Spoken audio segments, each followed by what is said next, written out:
పూర్వం పెళ్లిలో చెట్లని పూజించేవాళ్ళు.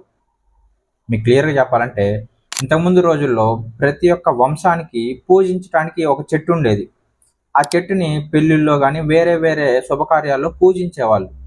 ఇది ఎలా చెప్తున్నా అంటే, శ్రీనివాస కళ్యాణంలో గూడా బృహస్పతి వచ్చి స్వామివారితో, "స్వామి మీ వంశంలో ఏ చెట్టును పూజిస్తారో మీరు చెప్తే, దాన్ని మనం పూజించి మీ కళ్యాణం మొదలు పెడతాం" అని బృహస్పతి అంటాడు. దానికి స్వామివారు, మరి ఆయనేం పుట్టలేదు, ఆయన ఏ వంశానికి చెందినవాడు గాదు. కాసేపు ఆలోచించి, నేను భూమి మీదకొచ్చిన తర్వాత చింత చెట్టు నాకు నీడిచ్చింది. సో, దాన్ని పూజించి కళ్యాణం మొదలు పెడదాం అని చెప్తారు.